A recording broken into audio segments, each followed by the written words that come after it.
இந்த வீடியோவை பார்க்கிற என் அன்பு சகோதர சகோதரிகளே, உங்கள் அனைவருக்கும் ஆண்டவராய் இயேசு கிறிஸ்துவின் நாமத்தினாலே இந்த வேளையில் என் நன்றிகளை தெரிவித்துக் கொள்கிறேன்.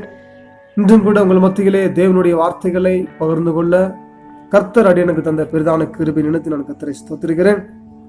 இன்றும் கூட உங்கள் மத்தியிலே கர்த்தராய் இயேசு கிறிஸ்து பேச சொல்லி உணர்த்தின வார்த்தைகளை உங்கள் மத்தியிலே பகிர்ந்து கொள்கிறேன்.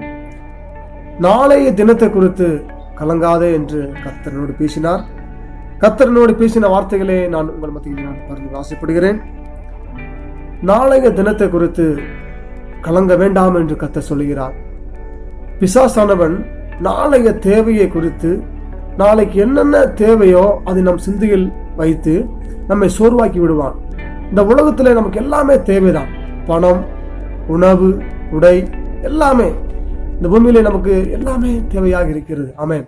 இந்த தேவைகளை நம் சிந்தையில் வைத்து பிசாசானவன் நம்மளை சோர்வாக்கி பலவீனப்படுத்தி தேவனை ஆராதிக்க விடாமல் நம்மை பலவீனப்படுத்தி விடுவான். இது பிசாசின் தந்திரம்.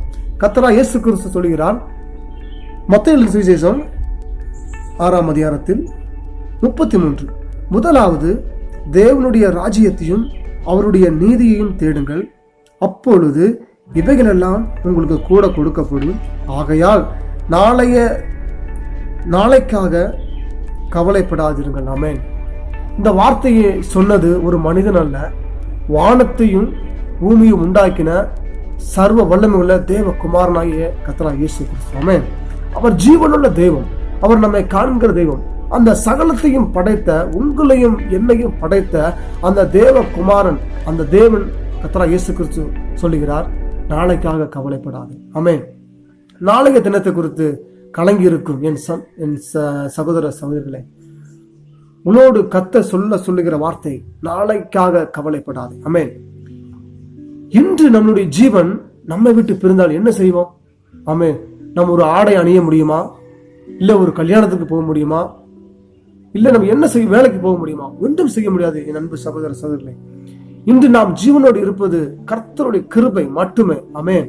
அதனால் நாளைய தினத்தை குறித்து கலங்காதீர்கள். இன்று நீங்கள் தேவனை துதியுங்கள்.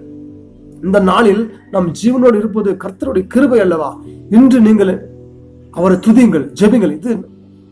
இந்த நாள் கர்த்தர் நமக்காக தந்த நாள்.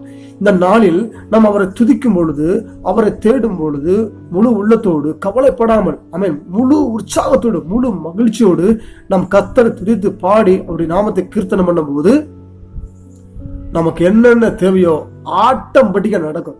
என் அன்பு சகோதர சகோதரிகளே, மீண்டும் வாசிப்போம். 33, முதலாவது தேவனுடைய ராஜ்யத்தையும் அவருடைய நீதியும் தேடுங்கள், அப்பொழுது இவைகளெல்லாம் உங்களுக்கு கூட கொடுக்கப்படும். ஆமென். உங்களுக்கு என்னென்ன தேவையோ எல்லாமே சந்திக்கப்படும். என் அன்பு சகோதர சகோதரிகளே, நீங்கள் செய்ய வேண்டிய ஒன்றே ஒன்று, உங்கள் முழு உள்ளத்தோடு, முழு உற்சாகத்தோடு கர்த்தரை தேடுங்கள். கர்த்தரை தேடுகிறவர்களுக்கோ ஒரு நன்மையும் குறைவுபடாது. என் அன்பு சகோதர சகோதரிகளே, நீங்கள் கர்த்தரை தேடுங்கள்.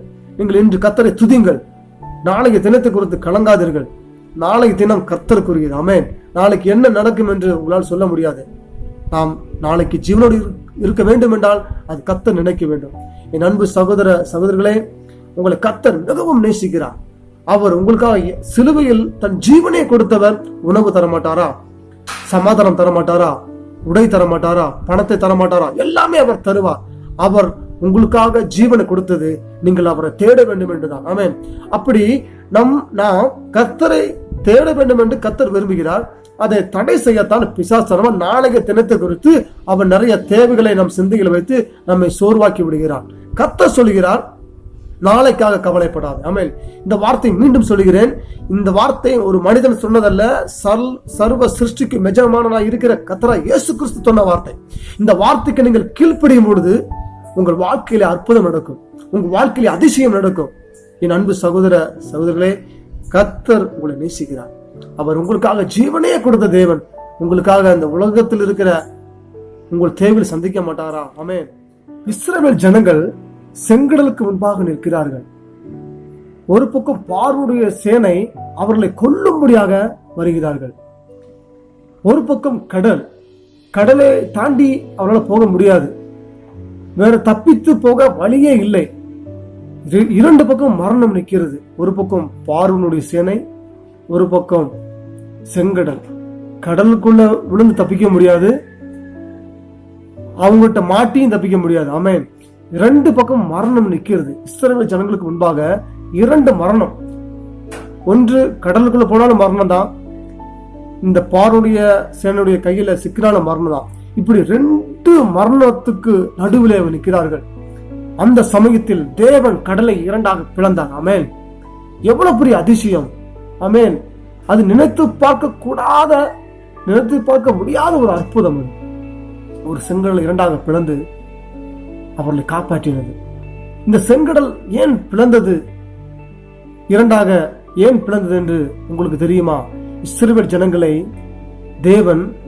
தேவனை ஆராதிக்க அந்த ஜனங்களே வர சொல்லுகிறார். தேவனை ஆராதிக்கும்படியாக அவர்கள் வருகிறார்கள். அவர்கள் தேவனை ஆராதிக்க வந்த ஒரு காரணத்தினால செங்கடலை 2ஆக பிளந்தது. ஆமென். என்ன கேட்கிற அன்பு சகோதர சகோதரிகளே, தேவனை ஆராதிக்க வருகிறார்கள் என்று சொல்லி செங்கடலை 2ஆக பிளந்தது. ஆனால் நாம் இன்று தேவனை ஆராதித்துக் கொண்டு இருக்கிறோம். என் அன்பு சகோதர சகோதரிகளே, ஓ தேங்க்யூ ஜீசஸ். முழு உள்ளத்தோடு ஆராதிக்கும் பொழுது, முழு உள்ளத்தோடு, ஆமென், எந்த கவலையும் இருக்கக்கூடாது. ஆமென். நம்ம கவலைப்படாம இருக்கிறது விசுவாசம். ஆமென். அல்லேலூயா. நம்ம ஒன்று எதை குறித்தும் கலங்காமல் தேவனை ஆராதிக்கிறோம் பாத்தீங்களா, அதாங்க விடுதலை. ஆமென். அதான் விசுவாசம். ஆமென். நம்ம கவலையை நினைச்சு தேவை நினைச்சு நம்ம ஆராதிச்சோம்னா அது விசுவாசமே கிடையாது. ஆமென். எல்லாவற்றையும் விட்டு விட வேண்டும். ஆமென். நம் சிந்தையில் இருக்க எல்லா பாரங்களையும் இறக்கி வைக்க வேண்டும். ஆமென். நம்மளுடைய தேவன் பாரத்தை இறக்கி வைக்கிற தெய்வம். ஆமென். அவர் துக்கத்தை சந்தோஷமாக மாற்றுகிற தெய்வம். ஆமென். அவரால் கூடாத காரியம் இந்த பூமியில ஒன்றுமில்லை. அவர் ஜீவனுள்ள தெய்வம். ஆமென். அவர் நமக்காக எல்லாவற்றையும் இழந்தவர். ஆமென். அவருடைய ஜீவனையை இழந்தவர். ஆமென். நமக்காக எல்லாம் செய்து முடித்து விட்டார். ஆமென். நாம் அதை பெற்றுக்கொள்ள வேண்டும் என்றால் நாம் தேவனை ஆராதிக்க வேண்டும். ஆமென். நாம் தேவனை முழு உள்ளத்தோடு ஆராதிக்க வேண்டும் என்று சொல்லிதான் அவர் ஜீவனையை கொடுத்தார். ஆமென். நாம் அதை நிறைவேற்றுவோமா? கண்டிப்பாக. என் அன்பு சகோதர சகோதரிகளே, இன்று முதல் நீங்கள் எதை குறித்தும் கலங்காதீர்கள். நீங்கள் முழு உள்ளத்தோடு நீங்கள் தேவனை துதிங்க, தேவனை பாடுங்க, எதையும் நினைக்காதீங்க. தேவனை மட்டும் நினைச்சு அவரை துதிச்சு நீங்க பாடுங்க, வேதத்தை வாசிங்க. நீங்க உங்க முழு உள்ளத்தோடு நீங்க தேவனை துதிச்சு நீங்க ஆராதிக்கும் பொழுது உங்களுக்கு என்னென்ன தேவையோ எல்லாமே உங்களை சேரும் என்று கர்த்தராகிய இயேசு கிறிஸ்துவின் நாமத்தினாலே நான் விசுவாசிக்கிறேன். ஆமென். கர்த்தர் இயேசு கிறிஸ்து உங்களை மிகவும் நேசிக்கிறார். இந்த வார்த்தைகளே உங்கள் மத்தியிலே சொல்லும்படியாக கர்த்தர் எனக்கு கொடுத்த பாக்கியத்துக்காக நான் கர்த்தரை ஸ்தோத்திரிக்கிறேன். கர்த்தர் உங்களை நேசிக்கிறார். என் அன்பு சகோதர சகோதரிகளை, இன்று முதல் நாம் கர்த்தரை துதிப்போம், கர்த்தரை தேடுவோம். கர்த்தர் நம்மை ஆசீர்வதிப்பாராக. இந்த வார்த்தைகள் மூலியமாக கர்த்தர் உங்களையும் என்னையும் ஆசீர்வதிப்பாராக.